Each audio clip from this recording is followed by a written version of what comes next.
This is problem 11.76. It's on page 661. Car A is traveling at 40 miles per hour when it enters a 30 mile per hour speed zone. The driver of car A decelerates at a rate of 16 feet per second squared until reaching a speed of 30 miles per hour, which she then maintains. When car B, which is initially 60 feet behind car A and traveling at a constant speed of 45 miles per hour, enters the speed zone, its driver decelerates at a rate of 20 feet per second squared until reaching a speed of 28 miles an hour.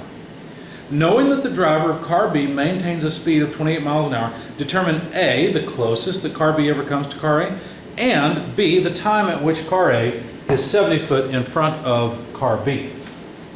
All right. There's a lot given here. So I'll say basically, given the problem statement, find A, delta x, the difference in position between the two minimum, how close are they together? And B, when is the time at which delta x, the distance between them, equals 70 foot? Let's draw a velocity graph because that's the main information given. But before we do that, actually, let's do some conversions. If we take 30 miles per hour, multiply it by 5280 feet per mile, and 1 hour per 3600 seconds, then we'll have feet per second, which is going to be more convenient since they gave us accelerations in feet per second squared. Anyway, this comes out to 44 feet per second. The others are not quite so kind. If you convert 40 miles per hour to feet per second, you get 58.6 repeating forever feet per second. And if you convert 45 miles per hour, you get 66 feet per second. The other one that I forgot until later, let's see, I'll just put it over here, 28 miles per hour. For that, you get 41.06 repeating forever feet per second. Okay? So let's create a velocity versus time diagram so that we can analyze this. Velocity is between position and acceleration. So a lot of times velocity is the more important, easier graph to deal with when you're working a problem like this. And I'm going to, since none of the cars go in reverse, I'm just going to put my time axis down at the bottom of this. And I'm not going to bother, yeah, it's in seconds, but I want to use some symbols here. Let me show you what I mean. So if we've got, let's see, I want to go up to about 70 feet per second. So if I go, let's see, 1, if that's 10, 20, 30, 40, 50, 60, 70. Yeah, that'll work fairly well. So 10 feet per second, 20, 30, 40, 50, 60, and 70 feet per second. Let me put the velocities of the various cars in two different colors. So we'll start off with time t equals 0 here. Let's start off with the driver of car B. I think that's the one they gave us first. No, they gave us car A. So let's start off with car A. Car A is traveling, let's read that part again, at 40 miles an hour, and it enters a 30 mile per hour speed zone, so it immediately begins to decelerate. As a matter of fact, let me jot down the deceleration of car A. It's negative 16 feet per second squared, so the acceleration of A is negative 16 feet per second squared. When it's accelerating, let me choose a different color for car B and write that the acceleration of B is negative 20 feet per second squared. I guess that driver applied the brakes a little bit harder. But we know that car A begins, keep forgetting, at 40 miles per hour. There's car A. No. Yeah, 40 miles per hour. There we go. So in feet per second, that's 58.6. So here's 60, so a little bit below there. This is car A. But better yet, let me pull out a note that this is 58.6 repeating feet per second. Now this car decelerates. It decelerates until it reaches a speed of 30 miles an hour. So this is car A as well. Now it decelerates, and I'm going to take some space here. We don't know how long it takes, but let me make some notes. This is, in fact, let me move it over just a little bit more. This is the time, I will say, when A begins constant speed. So the time when car A begins a constant speed. As a matter of fact, let's put that in blue so that it's associated with car A. Okay. We could say that this point is when car A begins to decelerate. Okay? But that's at time 0, so it's fine. So car A decelerates. How far down does it decelerate? Well, to 44 feet per second. Where is that? Well, that's, about there. So this time, 44 feet per second, right about there. So the car decelerates, and of course the slope of this line would be negative 16 feet per second squared. And of course that's how we'll figure out how long it takes to get there, but this is good enough for now. Then the car maintains that speed of, let's make a note, 44 feet per second. It maintains that indefinitely. Okay? So car A's motion is fairly straightforward. Car B, on the other hand, is moving faster. It's moving at 66 feet per second initially. That's about 65, there's about 66. I'll just put that number here. 66 feet per second. And this car is going to continue moving. All the time that car A is decelerating, car B just continues at the same rate. Why? Because it's got 60 feet before it encounters the speed change zone. Okay? Now it turns out, because I've done the math, and I'll show you here in a second, but to make my graph right, at first I didn't know if this would end up before or after car A begins moving at a constant rate. Turns out that this car will hit the speed zone before the first car slows down. So it'll hit the speed zone, it's moved 60 feet by this point, and I'll call that time T BD. In other words, not to be decided, but the time at which car B begins to decelerate. So it's going to decelerate. It turns out it takes it a bit of time. It goes beyond this point, and it eventually decelerates down to 28 miles an hour, or in other words, 41. Now it looks like that's pretty close, maybe up just a little bit. So 41.06, did I say miles per hour? I meant feet per second. So 41.06 feet per second, and then it moves at a constant speed. So we're going to call this point the time when car B moves at constant speed. We don't know what these numbers are yet, but at least we've got names for them. Then hopefully we can figure out what they all are. Okay? So now that my velocity graph is set up, let's see if we can use the velocity graph to figure out some of these times.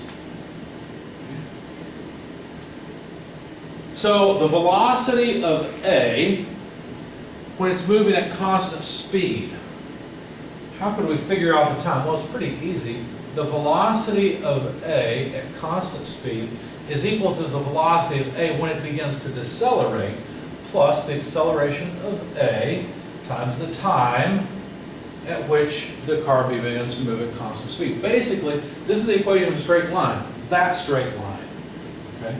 So we can figure out the time where car A begins to move at constant speed by just rearranging the velocity of A at when it begins to move at constant speed minus the velocity of A when it begins to decelerate divided by the acceleration of A. Now what is the velocity of A when it's moving at constant speed? Well, isn't that 44 feet per second?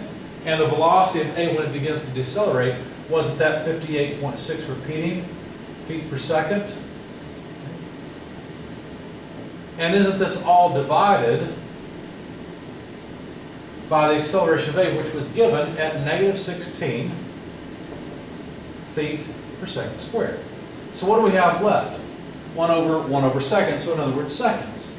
If you plug all this in, you'll find the time that it takes for A to decelerate. It comes out to 0.916 repeating seconds. So now we know this time. It is 0.916, and now we can say seconds. Okay? And that 6 is repeating, so there we go. Okay, that's car A. Car A is pretty easy to analyze. All it does is decelerate and then moves at constant speed. Car B is a bit more complicated. Now, what do we know about car D's motion? Well, we know that car D has to move 60 feet before it starts to decelerate. So let me write for car B this equation. The position when the car begins to decelerate, x sub d for car B, the position of the car when it begins to decelerate equals wherever it was when it began. Well, where was it when it began? 60 feet behind car A, right?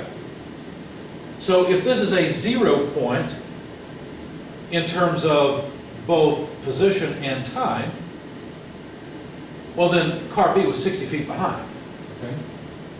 But the position of the car when it begins to decelerate plus the velocity of the car initially times time, well, this is all equal. What am I saying? I'm saying that the car is moving at constant speed. It's a really easy equation, right? Constant speed by how much time? Well, however much time it takes for the car to accomplish 60 feet. So this would be the time when B begins to decelerate.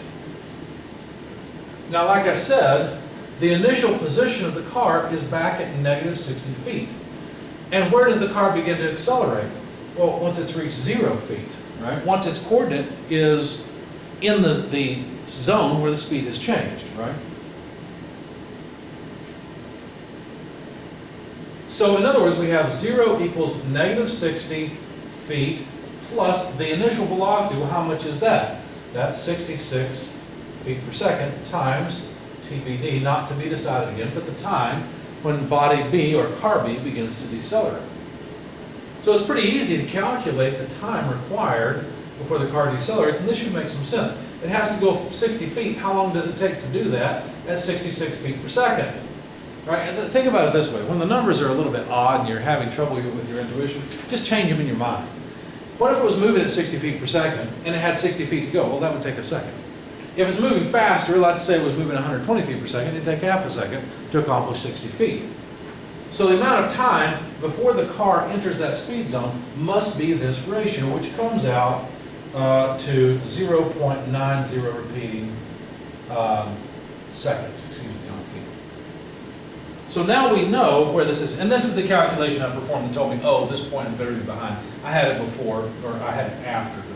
Oh well, 0.90 seconds is where B is when B begins to decelerate. So notice that car A has not finished its deceleration by the time car B begins to decelerate. Now let's continue with B. Let's continue and analyze this section where the car is decelerating. Well, the velocity of B eventually becomes constant here, right? It equals the velocity of B when it begins to decelerate here plus the acceleration of B multiplied by what time? Well, the time over which it decelerates. That's this difference, right? So the time that I need is the deceleration time, which is the difference between those two times. Okay, how do we write that? Well, TBC, this time, minus TBD. So now notice what I really want is TBC. What is the time when B begins moving at a constant rate? Well, let's see. If we rearrange for this, what would we have? TBC minus TBD would be equal to VBC, this, minus VBD divided by the multiplier, the acceleration of B. And so in other words, TBC, which is what I really want, equals TBD plus VBC less VBD divided by acceleration B. Okay.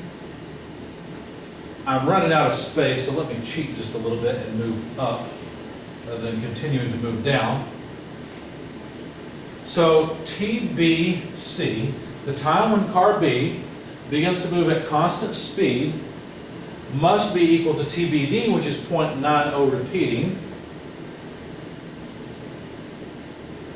seconds, plus the velocity of B when moving at constant speed. They didn't choose nice round numbers, but that's okay. 41.06 repeating minus the velocity when B begins to decelerate. That's 66 feet per second. So these are all feet per second, divided by the acceleration of B, which is negative 20 feet per second squared, as was given. Okay? So when you plug all this into your calculator, what do we get? The feet go away and all but one of the seconds go away, so both have units of seconds. So when we add them together, we get a time of 2.1557, and the 57 repeats forever seconds. That may be off your screen a little bit, I'm not sure. I'll write it over here. So this time when car B begins to move at constant speed is 2.1557, where that part repeats, seconds. So now we know all of these times. How does that help us? Well, let's see. We want to know how far apart the cars are when they're at minimum distance from one another. Where does that occur? Well, let's think about this. When the problem starts, the cars are 60 feet apart. Notice that car A is moving slower than car B. So car B is catching up, for sure. Not only that, but car A begins to decelerate while car A maintains the speed. So while the lead car is slowing down, the catch-up car, or the rear car, is actually moving at a constant speed. So all along they're getting closer and closer and closer. Now at this point, car A starts to decelerate faster than car B, and so you might say, well, I don't know. But think about it. Its velocity is still higher than car A, so it's still catching. Notice that all the way through here until we get to this point, car A is still catching car B because it's moving faster than car B. That's what it says, right? This is a velocity graph. So at this point, the two cars are moving at the same speed. VA equals VB, and it's that point where car A stops catching, or I'm sorry, car B stops catching car A, right? They are as close as they will ever be. Because now A begins to, well, it's not accelerating, it continues to move at constant speed, but B continues to slow down. Okay? So that's the point, or that's the time when the distance between the cars are minimized. Delta X minimum occurs right there by reason. Okay? So what time is this? That's a good question. We have another time defined now. Okay? Let's call this time T delta X minimum. Hopefully you can see that on the video. So that's the time we're looking for. Okay, what do?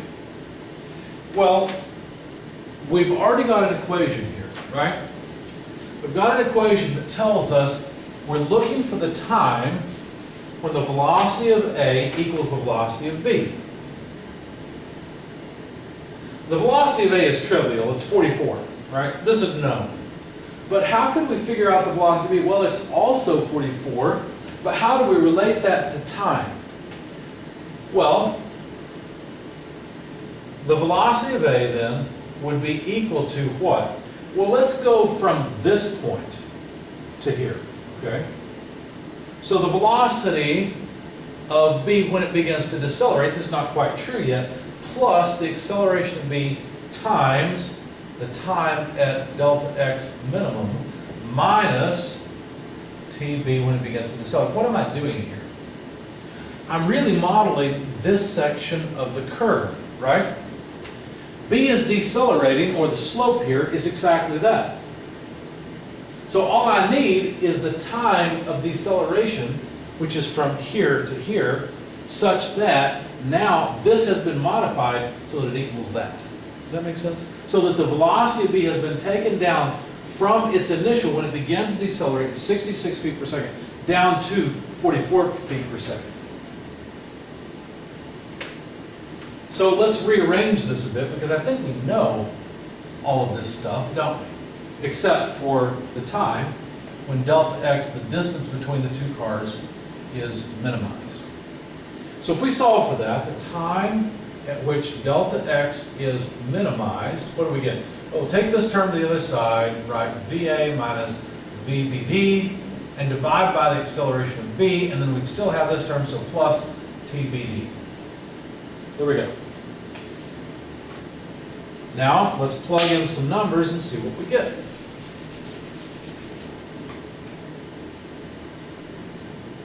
So this would be equal to VA, 44 feet per second, less VBD, when it begins to decelerate, 66 feet per second, divided by the acceleration of B, negative 20 feet per second squared. Notice, of course, we get simply units of seconds out of this, plus TBD, which was 0.90 repeating seconds. Plug all of that into your calculator, and you'll find this is 2.0090 repeating seconds. It's 909090 forever, as far as I can tell. So this time, T delta X minimum is 2.0090 repeating seconds. It's just a little bit before car B begins to move at constant speed. That's when the two cars are closest together. Well, what is the distance between the two? Well, here's where our graph will come in handy, because we'll be able to figure out how far the cars have moved. What do I mean? Well, remember that on a velocity versus time graph, the area beneath that graph represents the amount of distance accomplished. For example, we know the area beneath this graph. It's how we found that number, right? The area beneath this rectangular section for car B is just 60 feet. So let's set up an equation. Let's set up something where we can calculate how far A has moved from where it was. In other words, from time zero, where it was, until we get to this point.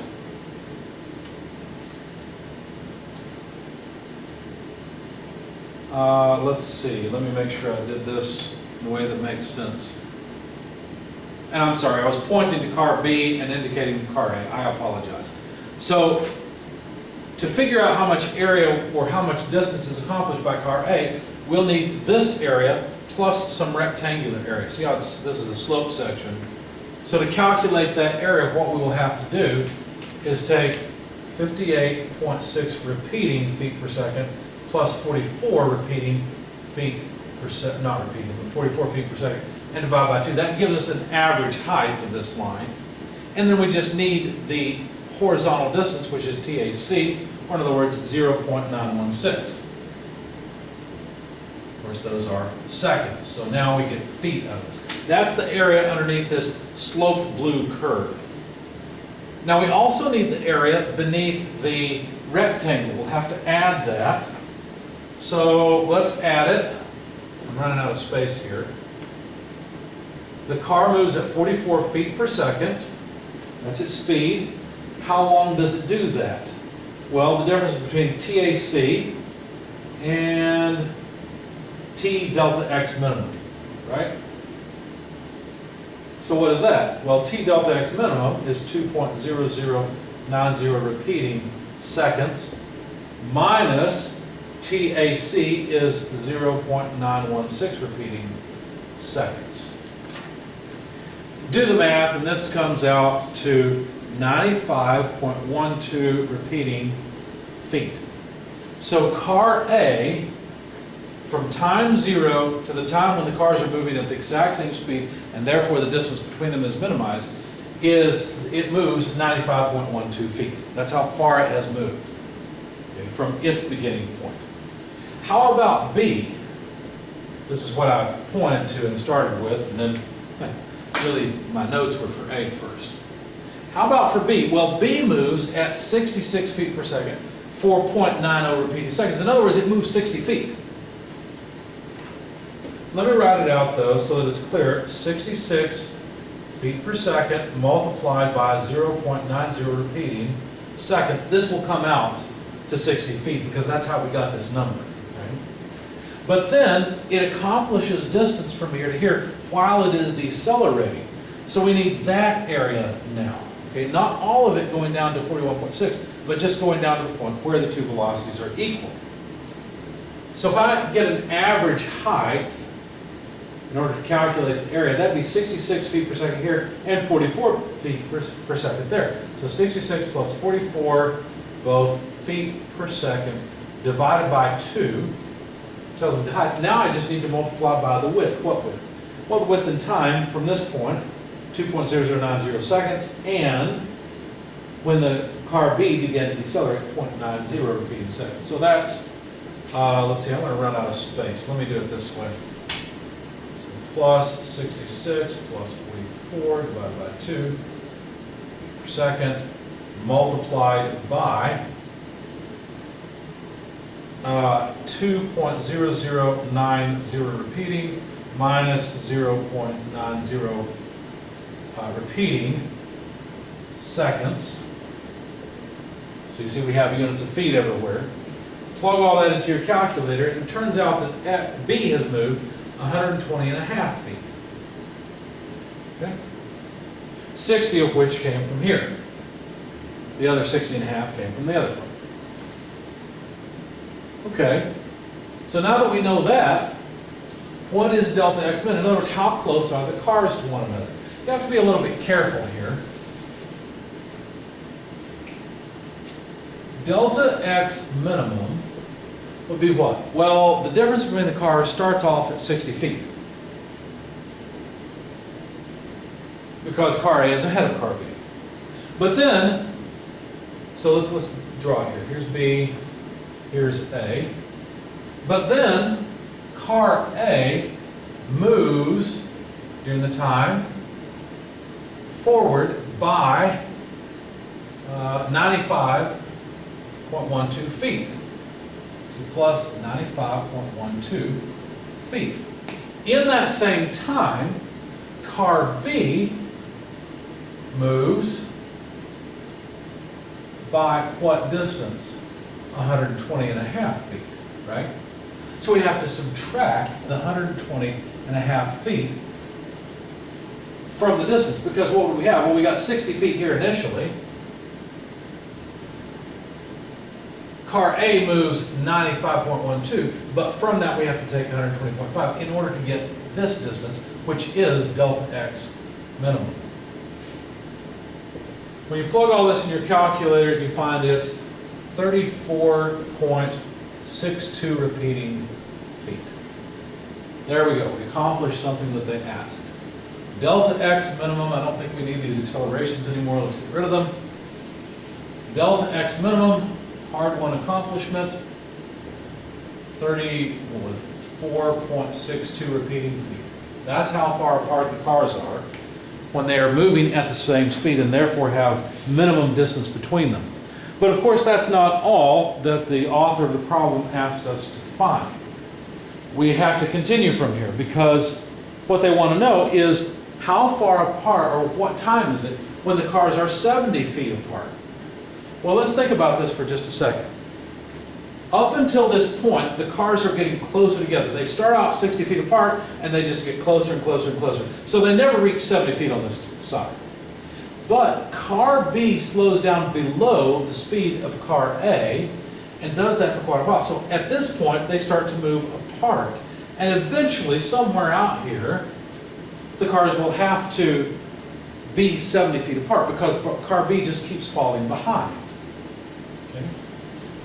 So what we have to do now is calculate new delta x's. In other words, we want some time when delta x equals 70 feet. We don't know where that's at. So what we need to do is do something similar to what we did here, but have a different delta x for A and a different delta x for B. In other words, I'm not interested in what happens at this point, I'm interested in what happens later. So delta x of A, way out here, is going to have more area, right? As a matter of fact, we can modify what we've got, because look, this first term represents how far car A has moved by the time it reaches its constant speed. This term represents how far the car has moved by this point, but I don't want that, I want this point. So all I'm going to do is put in a different time. Instead of t delta x minimum, I'm going to put in t for delta x equals 70. So that would mean that this becomes an unknown time, t. And of course, we don't know what the number is right now. Okay? So delta x of A, well, it's simple, right? It's just this motion plus whatever area is beneath that motion. What about delta xb? Well, delta xb, this first bit here, this 66 feet per second times 0.90 repeating seconds, this area, this 60 feet, is still the same. That hasn't changed. But notice now that we need to go all the way down to this point, and we need to add just a little bit more because we're not stopping here. B will accomplish more area or more distance as time goes on. So we need to slow down not to 44 feet per second, but we have to slow down to 41.06 repeating feet per second. Okay? And by the way, we're not going to stop at a time of 2.009. We're actually going to stop at TBC, 2.1557. 57 repeating, of course. But that's not it, right? Now there's even more area. There's all of this area from TBC all the way out to whatever that time is when the two cars are 70 feet apart. So we've got to add another term onto this delta x. We've got to add how much? Well, let's see.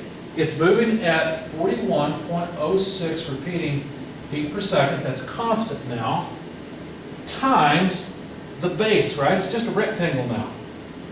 I don't know when it reaches 70 feet distance, but it will be at time t, and I just need the distance from there back to here. Well, that's TBC, so minus 2.1557, where that part repeats, in seconds. Again, checking our units, we have units of feet throughout all the terms.